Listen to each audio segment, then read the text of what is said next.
Students, आज मैं आपके साथ डिस्कस करने जा रहा हूँ कि +1 केमिस्ट्री जो चैप्टर नंबर 4 है उसके जो इम्पोर्टेंट क्वेश्चन बनते हैं वो मैं आपके साथ डिस्कस करने जा रहा हूँ। ठीक है, इम्पोर्टेंट क्वेश्चन जो चैप्टर नंबर 4 के हैं वो कौन से हैं वो मैं आज आपके साथ डिस्कस कराऊँगा। Chapter number 4 which is chemical bonding and molecular structure है। तो इसके बेसिस पे मैं आपके साथ आज डिस्कस करूँगा कि आज हमारे पास जो है कौन कौन से जो है वो इम्पोर्टेंट क्वेश्चन निकल के आते हैं इस चैप्टर में। चैप्टर है chemical bonding and molecular structure.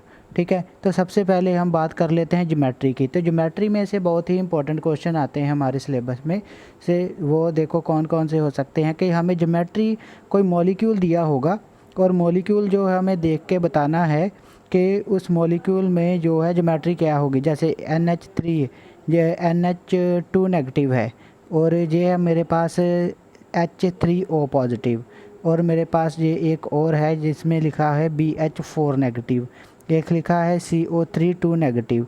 So I have these molecules. ठीक है, इसके अलावा मैंने एक और मॉलिक्यूल लिखा हुआ है जिसमें मैंने लिखा है BF3 पॉजिटिव। ठीक है, तो अगर इनके स्ट्रक्चर देखें तो सभी की अलग अलग स्ट्रक्चर जो है वो बनेगी और ज्योमेट्री सभी की डिफरेंट होगी। फॉर एग्ज़ाम्पल मैं अगर एक की बात करता हूँ, मैं आपके साथ बात करता हूँ सिर्फ इस वाले मॉलिक्यूल की। इसमें क्या होगा, H3O पॉजिटिव। H3O पॉजिटिव की जो है वो कैसी स्ट्रक्चर बनती है मेरे पास, पैरामिडल। कौन सी स्ट्रक्चर बनती है, पैरामिडल। सो पैरामिडल जो है वो मेरे पास स्ट्रक्चर बन जाएगी, वो पैरामिडल होगी। किसकी होगी, यो H3O पॉजिटिव। इसी तरीके से मेरे पास और भी मॉलिक्यूल है जिसके बारे में बता सकता हूँ आपको कौन सी स्ट्रक्चर जो है वो बन सकती है। फॉर एग्ज़ाम्पल अगर मैं BH4 नेगेटिव की बात करूँ तो BH4 नेगेटिव में मेरे पास जो स्ट्रक्चर निकल के आती है that is the same as that of the methane. Methane में आपको पता है कि ये देखो ऐसे बॉन्ड लगे होते हैं, 4 बॉन्ड लगे हैं और उसके साथ 4 हाइड्रोजन लगे होंगे। तो इस तरीके की जो स्ट्रक्चर होती है वी नो डैट इस तरीके की स्ट्रक्चर को हम बोलते हैं टेट्राहेड्रल। कौन सी स्ट्रक्चर होती है हमारे पास, टेट्राहेड्रल।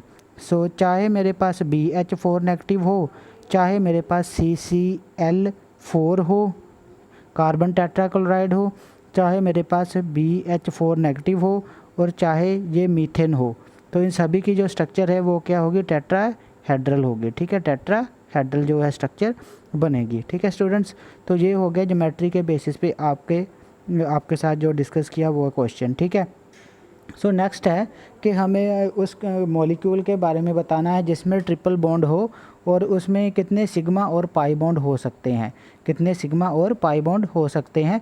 तो मान लो कि कार्बन है, कार्बन जो है उसके बीच में एसिटिलीन में इस तरीके से जो है वो बॉन्ड बने होते हैं। तो हमें पता है कि इसमें कितने सिग्मा और कितने पाई बन रहे हैं। तो अगर मैं इसकी बात करूं तो मेरे पास सिग्मा कितने बन के आते हैं, तो सिग्मा जो है वो ये सिग्मा हो गया, एक ये सिग्मा हो गया और इसमें भी एक सिग्मा होगा और 2 पाई होंगे। ठीक है, मेरे पास 2 पाई बॉन्ड बन जाएंगे। तो लेकिन अगर मॉलिक्यूल की मैं बात करूं कि मुझे सिर्फ ये डिसाइड करना है कि 2 कार्बन के बीच में कितने सिग्मा और कितने पाई है। मतलब 2 कार्बन मेरे पास कौन सी है, एक तो ये वाली कार्बन है और ये वाली कार्बन है। तो दोनों के जो कार्बन है इसमें ये कौन सा निकल के आता है मेरे पास। सो मेरे पास जो निकल के आएगा दैट विल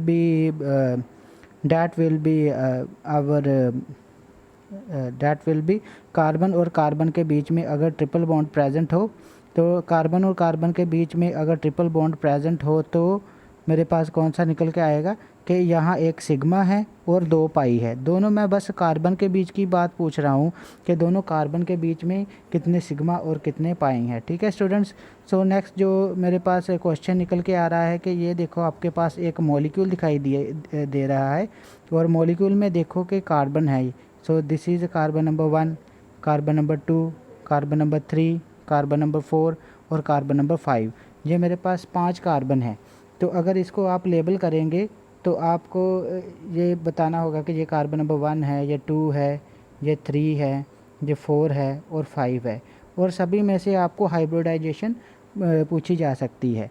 तो अगर मैं कार्बन नंबर 3 की बात करूं तो ये sp कार्बन होगी। अगर कार्बन नंबर 3 है तो वो sp होगी। कार्बन 2 की बात करूँ तो वो sp2 होगी। अगर कार्बन नंबर 4 की बात करूँ वो मेरे पास sp2 होगी। और कार्बन नंबर 5 जो है वो मेरे पास कौन सी होगी, वो sp3 होगी। ठीक है, तो इसका रीज़न क्या है मैंने आपको ऑलरेडी बताया हुआ है कि अगर सिंगल बॉन्ड हो सभी तो वो कौन सी होती है, कार्बन के साथ सभी बॉन्ड सिंगल हो तो sp3 होगी। अगर कार्बन के साथ डबल बॉन्ड हो तो वो sp2 होगी। अगर कार्बन के साथ जो कार्बन नंबर 3 है उसके बारे में मैं आपको दोबारा बताना चाहता हूँ कि कार्बन नंबर 3 में आपको लग रहा होगा कि ये sp2 होनी चाहिए, लेकिन ये sp है। ये sp क्यों है, इसका रीज़न क्या है कि क्योंकि इधर भी इसने सिग्मा बॉन्ड बनाया है, इधर भी एक सिग्मा है और इधर भी एक पाई है और इधर भी एक पाई है। मैं कार्बन नंबर 3 की बात कर रहा हूँ। तो कार्बन नंबर 3 में 2 पाई बॉन्ड बन गए। अगर कोई भी कार्बन 2 पाई बॉन्ड बनाए तो वो उसकी हाइब्रिडाइजेशन जो है sp होती है। ओके स्टूडेंट्स, सो नेक्स्ट जो बात करते हैं कि एनर्जी डिक्रीज या इंक्रीज़ होती है केमिकल बॉन्ड बनने से। ऑफ कोर्स जो केमिकल बॉन्ड तभी बनते हैं हमारे पास अगर उसकी एनर्जी डिक्रीज़ करने के लिए। कोई भी मॉलिक्यूल है, जब दो एटम आपस में जुड़ जाएंगे, मान लो कि ए और ए एटम है, तो जब ये आपस में जुड़ जाएंगे तो ये क्या बनाएंगे, मॉलिक्यूल A2। तो इनमें कौन सा जो बॉन्ड होगा, जो बॉन्ड होगा इसमें होगा वो सिग्मा, जो बॉन्ड बनेगा that will be a covalent bond.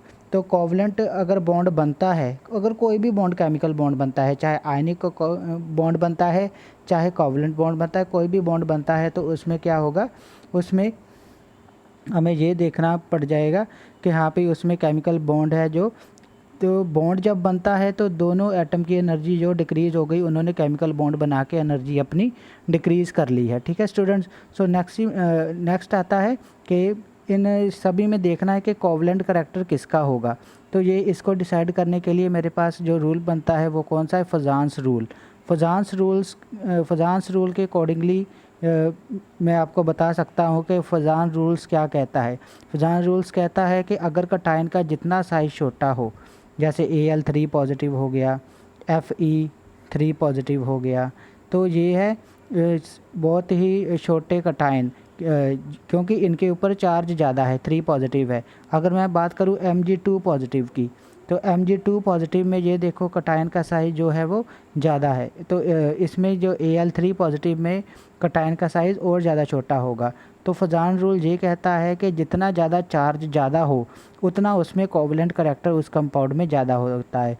तो अगर मैं बात करूँ तो इस कंपाउंड में सबसे ज़्यादा FeCl3 में सबसे ज़्यादा कोवलेंट करैक्टर होगा, क्योंकि यहाँ ऑक्सीडेशन स्टेट आप देख सकते हो Fe की आ जाएगी +3 ऑक्सीडेशन स्टेट आ जाएगी। अगर SN2 में देखें तो ये +2 आ जाएगी।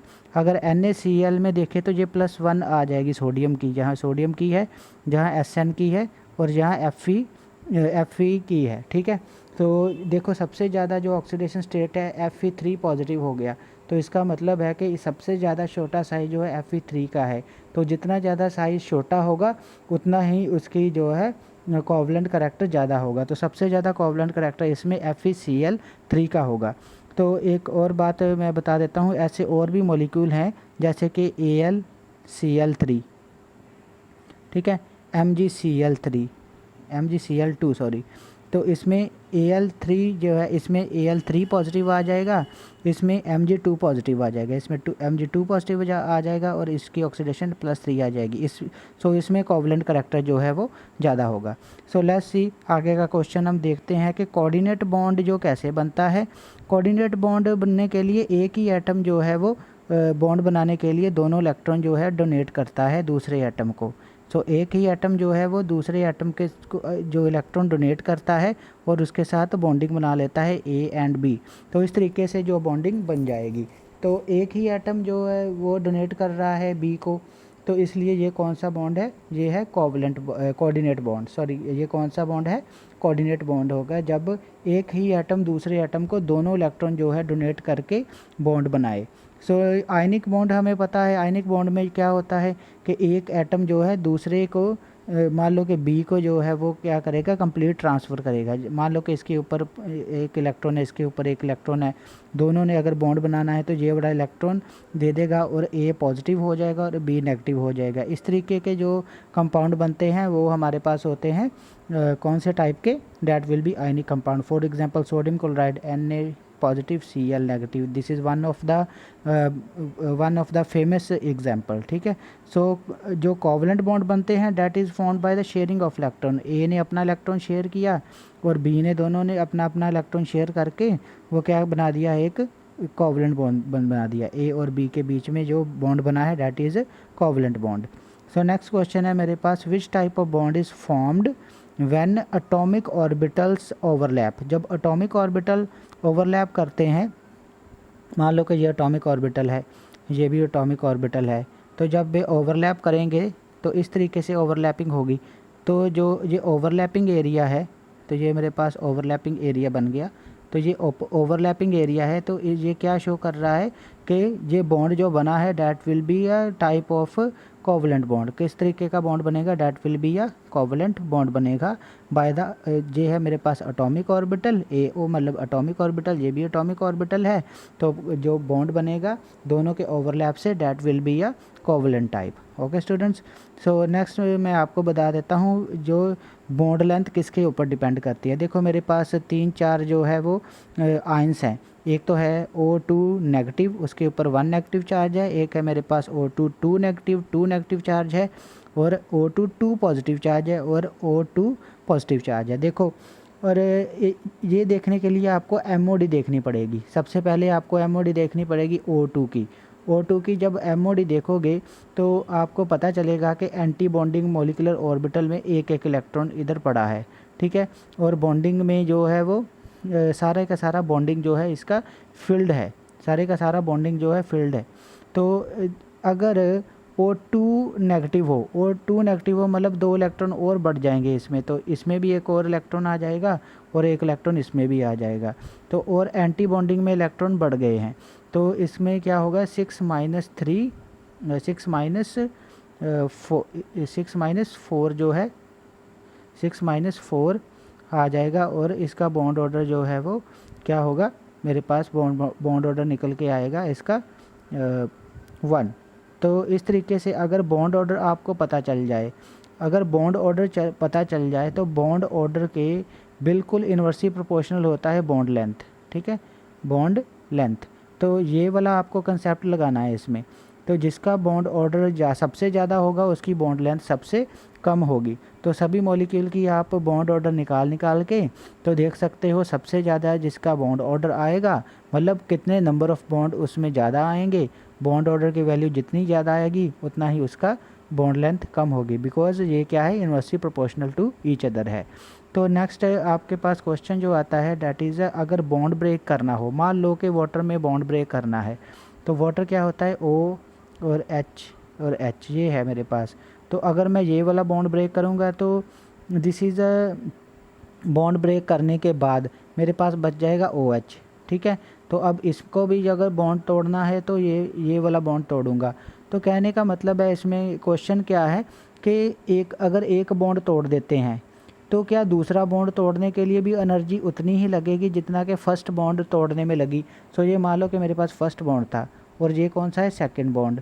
तो और फर्स्ट और सेकंड बॉन्ड जब तोड़ा है तो फर्स्ट और सेकंड बॉन्ड तोड़ने के बाद जो मेरे पास एनर्जी आती है तो पहले वो डिफरेंट होगी। ठीक है, सेम नहीं होगी, क्योंकि ऑक्सीजन के अराउंड इलेक्ट्रॉनिक एनवायरनमेंट चेंज हो जाता है।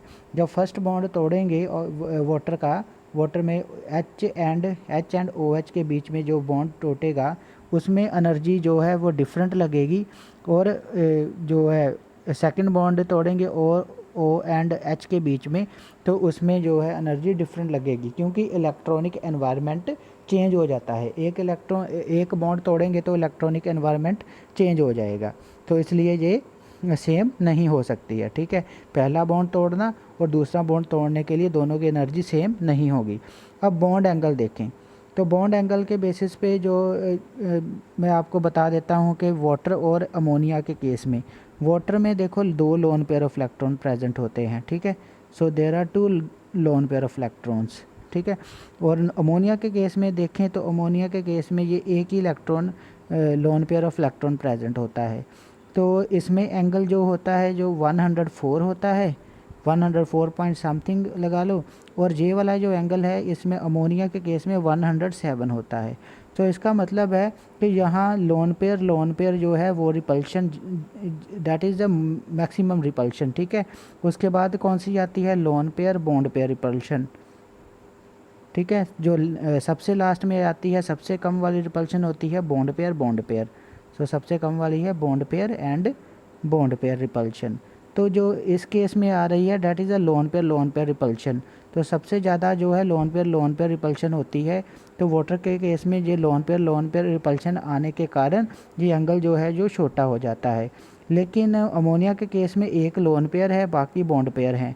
तो जो सेकंड वाली कंडीशन आ जाएगी जिसमें lone pair and bond pair जो है वो ये वाली रिपल्शन है। तो lone pair bond pair repulsion are lesser repulsion than the lone pair. So इसमें एंगल इसलिए ज़्यादा होगा, ठीक है स्टूडेंट्स। सो नेक्स्ट जो मैं आपको बताना चाहता हूँ that is about the colour solutions. तो कोई भी सोल्यूशन कलर्ड क्यों होता है, कलर्ड इसीलिए होगा जब उसमें अनपेयर्ड इलेक्ट्रॉन होंगे। हम MOD ड्रा करके देख सकते हैं मेटल की, किसी भी मेटल आयन की जगह जब हम MOD ड्रा करें तो उसमें देखना है कि D ऑर्बिटल में, जब D ऑर्बिटल होगा, चाहे MOD ड्रा करो चाहे उसमें सिंपली आप D ऑर्बिटल में इलेक्ट्रॉन देख लो, अगर उसमें कोई ऑड इलेक्ट्रॉन होगा, ऑड इलेक्ट्रॉन मतलब कि बॉक्स में जहाँ कोई ना कोई ऐसा इलेक्ट्रॉन होगा जो कि सिंगल होगा, अगर कोई ना कोई इलेक्ट्रॉन सिंगल पड़ा हो इन बॉक्सेस में तो जो है उसे बोलते हैं अनपेयर्ड इलेक्ट्रॉन। अगर अनपेयर्ड इलेक्ट्रॉन होगा D ऑर्बिटल में तो उसके वो क्या करेगा, वो कलर देगा। वो कलर क्यों देता है, इस प्रोसेस को बोलते हैं DD transition, that process is called DD transition. इसलिए जो है वो मेटलाइन कलर देते हैं, क्योंकि जब अनपेयर्ड इलेक्ट्रॉन प्रेजेंट होंगे किसी भी मेटल आयन में जब अनपेयर्ड इलेक्ट्रॉन प्रेजेंट होंगे तो electron can jump from 1D to D के बीच में ये इलेक्ट्रॉन एक दूसरे के साथ जंपिंग कर लेते हैं। इससे क्या होता है, इलेक्ट्रॉन एक्साइट होते हैं। जब इलेक्ट्रॉन एक्साइट होकर दोबारा अपनी स्टेज पे दोबारा जो ओरिजिनल स्टेट पे आते हैं तो तब वो कलर शो करते हैं, ठीक है, इन द विजिबल रीजन। तो इसको बोलते हैं हम DD ट्रांजिशन। तो DD ट्रांजिशन होने के कारण जो कलर शो होता है, और DD ट्रांजिशन किस लिए होती है, जो है वो अनपेयर्ड इलेक्ट्रॉन प्रेजेंट होने के कारण D में अनपेयर्ड इलेक्ट्रॉन प्रेजेंट है उसलिए होता है, ठीक है। सो नेक्स्ट क्वेश्चन स्टूडेंट्स के हमें देखना है कि जब लोन पेयर और बॉन्ड पेयर क्या होते हैं, ठीक है। सो लोन पेयर बॉन्ड पेयर के बारे में मैं आपको पहले ही बता चुका हूँ कि लोन पेयर और बॉन्ड पेयर क्या होता है। लोन पेयर जो है पार्टिसिपेट नहीं करते हैं बॉन्ड फॉर्मेशन में, और बॉन्ड पेयर वो होते हैं कि जिन्होंने बॉन्ड बनाया होता है, एक एटम दूसरे एटम के साथ जो है बॉन्ड बनाता है, तो तब जो इलेक्ट्रॉन यूज़ होते हैं उसे बोलते हैं बॉन्ड पेयर, क्योंकि एक बॉन्ड को बनाने के लिए 2 इलेक्ट्रॉन मेरे पास यूज़ होंगे, ठीक है। तो नेक्स्ट हमने क्या करना है, हमें कुछ एग्जांपल देनी है प्योर आयनिक कंपाउंड की। प्योर आयनिक कंपाउंड कौन कौन से हो सकते हैं, Na पॉजिटिव, Cl नेगेटिव, ये मेरे पास sodium chloride pure ionic compound है, K positive, Cl negative pure ionic compound है, ठीक है। इस तरीके से लिथियम LiCl ये पॉजिटिव एंड ये नेगेटिव, ये मेरे पास प्योर आयनिक कंपाउंड है। इस तरीके से ऑफ कोर्स इनमें भी कोवलेंट करेक्टर होगा, लेकिन ये 99% जो है वो कोवलेंट कंपाउंड आयनिक कंपाउंड जो है वो होते हैं, ठीक है students. So pure ionic compound है जो वो बने हैं, ठीक है। तो प्योर आयनिक कंपाउंड जो होते हैं मेरे पास एक पॉजिटिव चार्ज स्पीसीज होगी, एक उसमें जैसे सॉल्ट हो गए, जितने भी सॉल्ट हैं वो प्योर आयनिक कंपाउंड है। So non aqueous solution, non aqueous solvent कौन से होते हैं, जो वाटर नहीं है, for example benzene non aqueous, ठीक है, और कार्बन टेट्राक्लोराइड CCl4, हेक्सेन, ठीक है। तो ये सारी एग्जांपल किसकी हैं, नॉन एक्वस सॉल्वेंट की एग्जांपल्स हैं, ठीक है स्टूडेंट्स।